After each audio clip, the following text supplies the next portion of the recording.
നട്ടുച്ചയ്ക്ക് കോട്ടുവിട്ടോണ്ട് കിടന്ന് ഉറങ്ങാണോ? രക്ഷപ്പെടണമെങ്കിൽ ഊണിലും ഉറക്കത്തിലും പ്രൊഫഷനെ കുറിച്ച് മാത്രം വിചാരം വേണമെന്നാണ് സീനിയർ പറഞ്ഞിരിക്കുന്നത്. എങ്കിലേ സീനിയർ പറയാത്ത ഒരു കാര്യം ഞാൻ നിനക്ക് പറഞ്ഞുതരാം. ആദ്യം നിന്റെ ഈ മരത്തല ഒന്ന് സർവീസ് ചെയ്യാൻ കൊടുക്കണം. എന്നാലേ പ്രൊഫഷനിൽ ഒരു പുള്ളിയും കിട്ടും. ഇല്ലടാ, എന്നാലും കര പിടിക്കില്ല. അതിനെ കരള് വെള്ളമാക്കി പരിശ്രമിക്കണം. ഇനി അങ്ങനെ പരിശ്രമിക്കണമെന്നാ. എടോ ശവം. ശവമല്ല, ശിവം. രണ്ടും കണക്കാ. എടോ താനൊരാണ്. എനിക്കിപ്പോ അതിൽ സംശയമുണ്ട് സാർ. താൻ എന്റെ ഓഫീസിൽ കയറിയിട്ട് കൊല്ലം എത്രയായി? ഇതുവരെ ഒറ്റ കേസ് താൻ പിടിച്ചു തന്നിട്ടുണ്ടോ? ഇപ്പൊ കേരളത്തിൽ കേസിന്റെ സീസണാ. ഓരോ ജൂനിയേഴ്സ് കേസ് പിടിക്കുന്നത് കണ്ടാൽ നമുക്ക് കൊതി തോന്നും. ഞാനൊരു ദിവസം കേസ് പിടിക്കും സാർ. താൻ പഠിക്കും.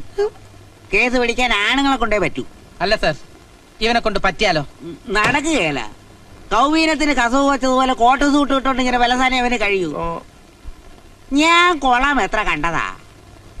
നീ ധൈര്യമായിരിക്കും. നീ ഇതെവിടെയായിരുന്നു? രാവിലെ അച്ഛൻ ഡൽഹിക്ക് പോവാ. ഒരുപാട് കാര്യങ്ങൾ നിന്നെ പറഞ്ഞ് ഏൽപ്പിക്കാനുണ്ടായിരുന്നു. എന്താ ബാല നിന്റെ ഉദ്ദേശം? കാർ റാലിയും ഈ വായ്നോട്ടവും കൊണ്ട് ജീവിക്കാൻ പോവാണോ? നിന്റെ പ്രായത്തിൽ 10 കുടുംബത്തിന് ജീവിക്കാനുള്ള സമ്പത്ത് ഞാൻ ഉണ്ടാക്കുമായിരുന്നു. നിങ്ങളെയൊക്കെ ലാളിച്ച് ചീത്തയാക്കിയോന്നാ എന്റെ സംശയം. ഇനിയെങ്കിലും നീ കുറച്ച് സീരിയസ് ആവാൻ നോക്ക്.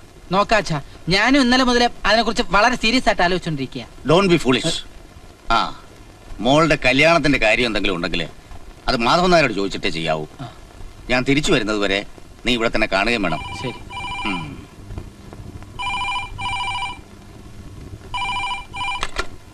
ഹലോ, ഞാൻ മാധവനാ.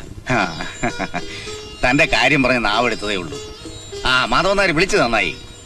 ബാങ്കിൽ നിന്ന് മാനേജർ വിളിച്ചിരുന്നു. നമ്മളാ ഓടിയെടുത്തില്ലേ 50 ലക്ഷം, അത് നാളെ തന്നെ അടയ്ക്കണം. നാളെ അടച്ചേക്കാം. അത്രയും പണം ഇപ്പൊ ക്യാഷിലുണ്ട്. പിന്നെ താൻ ഇവിടുത്തെ കാര്യങ്ങൾ കൂടെ ഒന്ന് ശ്രദ്ധിച്ചോണം. ഇല്ല, പറയേണ്ട കാര്യമില്ലെന്ന് എനിക്കറിയാം. ഡൽഹിയിൽ എത്തിയാ ഉടനെ ഞാൻ വിളിക്കാം. Okay, good night.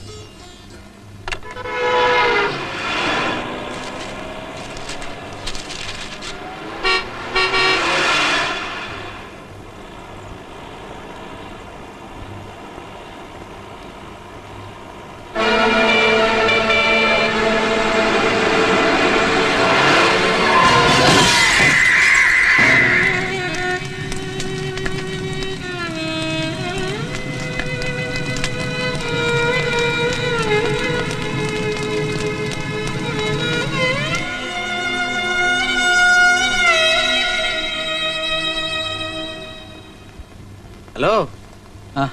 വാ. എങ്ങനെയുണ്ട് പുതിയ ലാവണം? പരമ ബോർ. എനിക്ക് തീരെ പറ്റാത്ത പണിയാ. ഇപ്പോഴാ അച്ഛന്റെ കഴിവ് മനസ്സിലാകുന്നത്. ബിസിനസിന്റെ ചുക്കും ചുണ്ണാമ്പ് അറിഞ്ഞൂടാത്ത ഞാൻ ഇവിടെ ഒരു മിസ്ഫിറ്റാ. ഒരു കാറാലിൽ പങ്കെടുക്കുന്ന മത്സര ബുദ്ധിയോടെ നീ ബിസിനസ്സിൽ ഇറങ്ങിയാൽ വിജയിക്കും. പിന്നെ ഞാൻ വന്നത്, എനിക്കറിയാം നിന്റെ കാര്യം ഞാൻ അങ്കിളിന്റെ അടുത്ത് പ്രസന്റ് ചെയ്യാം. ഡോക്യുമെന്റ്സ് ഒക്കെ ഞാൻ രമേശന്റെ കയ്യിൽ കൊടുത്തയക്കാം. അതെ, അതെന്റെ അളിയൻ തന്നെയാ. അവൻ ഇപ്പൊ ഇവിടത്തെ അക്കൗണ്ട്സ് മാനേജരാ. ശരി. എന്നാ രമേശൻ പൊക്കോളൂ. പറയൂ. നമ്മുടെ കൊച്ചേഷൻ സാറിന്റെ കാലാവധി ഇന്നലെ അവസാനിച്ചു. അതിലെന്താ ഇത്ര പുതുമ? എത്രയോ തവണ കാലാവധി അവസാനിക്കുകയും പുതുക്കുകയും ചെയ്തിട്ടുള്ളതാ. ഇത്തവണ കമ്പനിയുടെ ലീഗൽ അഡ്വൈസർ ഇവനായിക്കോട്ടെങ്കിൽ. പിന്നെന്താ, നാട്ടിലെ വക്കീലന്മാരൊക്കെ ചത്തുപോയിട്ട് പോരെ. ബാലൻ ഉറപ്പിച്ചു പറഞ്ഞിട്ടാ ഞാൻ സീനിയറിന്റെ കൂടെ പ്രാക്ടീസ് അവസാനിപ്പിച്ചു. ഇവനിപ്പോ ഇത്തിരി കഷ്ടത്തിലാ.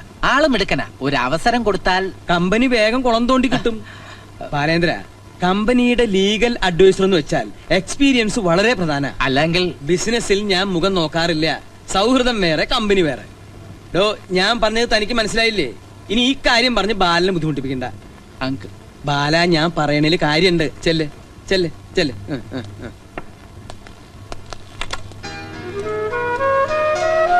ഇപ്പൊ അങ്കിള് പറയുന്നതിനപ്പുറം എനിക്കൊന്നും ചെയ്യാൻ പറ്റില്ല. ഞാൻ കമ്പനിയിൽ ജോയിൻ ചെയ്തിട്ട് കുറച്ച് ദിവസമല്ലേ ആയുള്ളൂ. അല്ല ശിവ, നിനക്ക് ഇൻഡിപെൻഡന്റ് ആയിട്ട് പ്രാക്ടീസ് തുടങ്ങിയാൽ എന്താ? സ്വന്തമായിട്ടൊരു ഓഫീസ് സെറ്റപ്പ് ഒക്കെ ഉണ്ടാകാന്ന് വെച്ചാ അതിന് ഒരുപാട് പണം വേണ്ടി വരും. അത്രയല്ലേ ഉള്ളൂ. ക്യാഷ് എത്രന്ന് വെച്ചാൽ ഞാൻ തരാം. പോരെ? ധൈര്യമായിരിക്കടാ.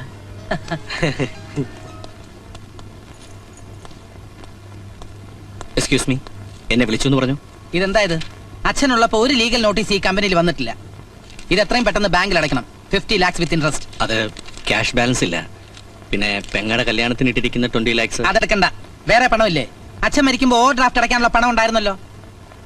അത് ലണ്ടൻ എക്സ്പോർട്ടിന് ഇൻവെസ്റ്റ് ചെയ്തു. ലണ്ടൻ എക്സ്പോർട്ടോ? ആര് പറഞ്ഞിട്ട്? അളിയും പറഞ്ഞു, ഞാൻ ചെയ്തു. എന്നോട് ആരും പറഞ്ഞില്ല. ഇത്രയും വലിയ തുകയ്ക്കുള്ള എക്സ്പോർട്ട് ഒറ്റയടിക്ക് പറഞ്ഞാൽ സാറ് പേടിച്ചു പോകുമെന്ന് അളിയൻ പറഞ്ഞു.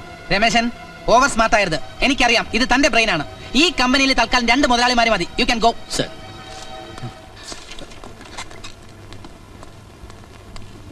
ഇതെന്ത് പണിയാങ്ങളെ? ബാങ്കിൽ ഓവർ ഡ്രാഫ്റ്റ് അടയ്ക്കേണ്ട പണം എന്തിനാ എക്സ്പോർട്ടിലിട്ടത്? മോനെ ബാല, ഓവർ ഡ്രാഫ്റ്റിലുള്ള പണം എക്സ്പോർട്ട് ബിസിനസ്സിലിട്ടാൽ ബാങ്കിൽ കൊടുക്കാനുള്ള പലിശയേക്കാൾ ലാഭം കിട്ടും. ലണ്ടനിലേക്ക് 1.5 കോടി രൂപയുടെ സാധനം അയച്ചിരിക്കുന്നത്. നമ്മുടെ കൊച്ചു കമ്പനി ഇന്റർനാഷണൽ മാർക്കറ്റിലേക്ക് ഇറങ്ങാന്ന് വെച്ചാൽ അത് ചില്ലറ കാര്യ. ഇതൊന്നും ഞാൻ അറിഞ്ഞില്ല, ആരും അറിയിച്ചതുമില്ല. എന്റെ ബാല, ഇത് നിന്റെ അച്ഛൻ ജീവിച്ചിരിക്കുമ്പോഴേ തീരുമാനിച്ചിട്ടുള്ള പ്രൊജക്റ്റാ. ബാലൻ ഇപ്പോഴും കാറാലി ആയിട്ടാണ് ബിസിനസിനെ കാണുന്നത്. മോഡേൺ മാനേജ്മെന്റിൽ ക്വിക്ക് ഡിസിഷൻ വേണം. ഇത് ഫാസ്റ്റ് ആയിട്ടുള്ള സൊസൈറ്റിയാ. നീ നോക്കിക്കോ, ഈ ലണ്ടൻ എക്സ്പോർട്ട് കൊണ്ട് നമ്മുടെ കമ്പനി ലോക കമ്പോളം പിടിച്ചെടുക്കും. അപ്പോ ഏറ്റവും അധികം സന്തോഷിക്കുന്നത് ബാലന്റെ അച്ഛന്റെ ആത്മാവായിരിക്കും.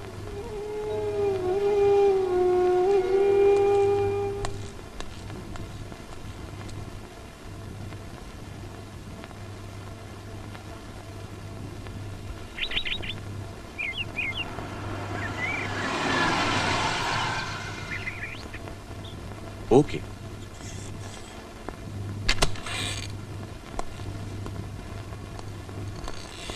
നിന്നെ ഞാനിവിടെ പ്രതീക്ഷിച്ചില്ല. ആന്താ സീക്ക് അങ്ങനെ? നീ ഇപ്പൊ കമ്പനിയുടെ സ്വന്തം ആളായില്ലേ? ഞാൻ അതുപോലെയാണോ? മേനോന്റെ ഭാഷയിൽ ദി മോസ്റ്റ് ഡേഞ്ചറസ് ക്രിമിനൽ.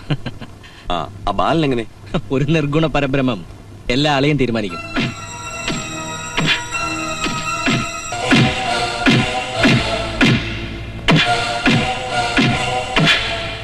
താനെന്താ ആലോചിക്കുന്നത്? വെറും 3 ലക്ഷം രൂപയ്ക്ക് വേണ്ടി എല്ല് പഞ്ഞിയാക്കും വരെ ഇടിപ്പിച്ചില്ലേ ആ മേനോൻ? അവന്റെ കുടുംബം ഞാൻ കുളം തോണ്ടും. ഒരുപാട് കനലുകൾ എന്റെ മനസ്സിൽ അണയാതെ കിടക്കുകയാണ്. കഴിഞ്ഞ തിങ്കളാഴ്ച ബാങ്കിൽ ക്രെഡിറ്റ് ആയ 30 ലക്ഷം അന്ന് തന്നെ പിൻവലിച്ചു. എന്തിന്? പുതിയൊരു ദുബായ് എക്സ്പോർട്ടിന് വേണ്ടി. നിന്റെ അമ്മായിയപ്പൻ ദുബായിലുണ്ടോ? അതൊന്നും എനിക്കറിയില്ല. ചെക്കൊപ്പിട്ട് തളയന. കമ്പനിയുടെ പണം കൊണ്ട് നീ നിന്റെ അളിയനും കൂടി പുതിയ പറമ്പും കെട്ടിടവും വാങ്ങിച്ചു. അതും അളിയന്റെ സ്വന്തം പേരിൽ. പുതിയ കമ്പനി തുടങ്ങാനാവും. അളിയൻ ഇപ്പൊ വാങ്ങണമെന്ന് തോന്നി വാങ്ങി. അങ്ങേര് ഇത്രയും കാലം ഈ കമ്പനിക്ക് വേണ്ടി ഒരുപാട് ചോര നീരാക്കിയതാ. അല്ല, നിന്റെ അച്ഛനെ പോലെ ഈ കമ്പനി നശിപ്പിക്കാൻ ശ്രമിച്ചിട്ടില്ല. എന്താ പ്രശ്നം? കമ്പനിക്കാരത്തെ അളിയൻ പറയുന്നൊന്നും ഞാൻ അനുസരിക്കരുതെന്ന്. മാധവൻ നായരെ ചവിട്ടിത്താക്കാൻ മാത്രം നീ വളർന്നിട്ടില്ല.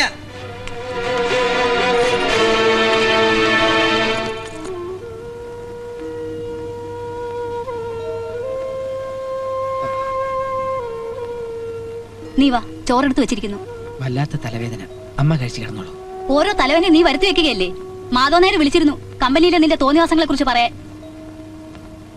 മാധവൻ നായർ തല്ലിയ എനിക്ക് നിന്റെ അച്ഛൻ തല്ലിയതുപോലെയാ. എന്നാലും പെട്ടതല്ലേ ഞാൻ. എന്തെങ്കിലും വന്നാ ചോദിക്കാൻ ഇപ്പൊ അച്ഛൻ പോലും ഇല്ല. അയ്യോ അമ്മ, അതിന് മാത്രം ഒന്നും ഉണ്ടായിട്ടില്ല. എങ്കിലും നല്ലത്. നാളെ മാധവൻ നായർ കമ്പനിയിൽ വരും. എനിക്ക് വാക്ക് തന്നിട്ടുണ്ട്. ഒന്നും സംഭവിച്ചിട്ടില്ലാത്ത പോലെ നീ പെരുമാറണം.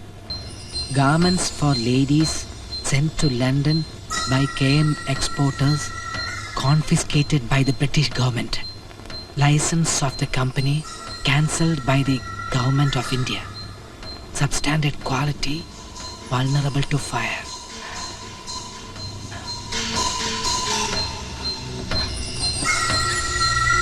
സാറ് പറഞ്ഞേച്ചാന്ന് പറഞ്ഞപ്പോ അപ്പൊ ഇൻകം ടാക്സ് ഓഫീസർ എന്ത് പറഞ്ഞു? ഒന്നും പറഞ്ഞില്ല.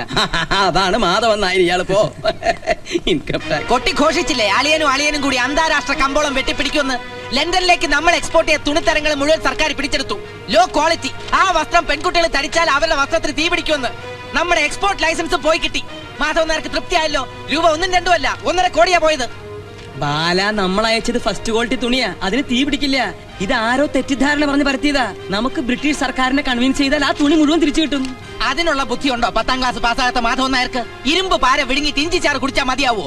മധ്യപ്രദേശിലെ ഏതോ തുണിമില്ലിൽ ചണ്ടിയായിട്ട് കെട്ടിക്കിടന്ന പീറ തുണിയൊക്കെ കെട്ടിപ്പറക്കി ഉദ്യോഗസ്ഥന്മാർക്ക് കൈക്കൂലിയും കൊടുത്ത് കയറ്റുമതി ചെയ്തു. അളിയനും കൂടെ ലാഭം കൊയ്യാൻ. ബാല, നീ ബഹളം വെച്ച് ഇത് പുറത്തറിയിക്കരുത്. ലോകം മുഴുവൻ അറിഞ്ഞു കഴിഞ്ഞു. മോഡേൺ മാനേജ്മെന്റിൽ ക്വിക്ക് ഡിസിഷൻ വേണം. സൊസൈറ്റി ഫാസ്റ്റ് ആവുന്നു. എന്തായിരുന്നു ബുദ്ധിരാക്ഷസന്റെ ഒരു പെർഫോമൻസ്? എന്റെ അച്ഛൻ വളർത്തി വലുതാക്കിയ കമ്പനി നിങ്ങളായിട്ട് തച്ച് തകർത്തു.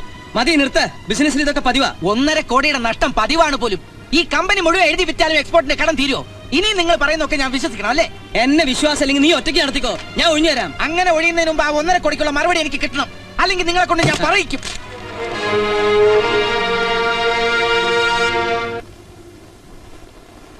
Hello, Mister Madhavan നായരല്ലേ?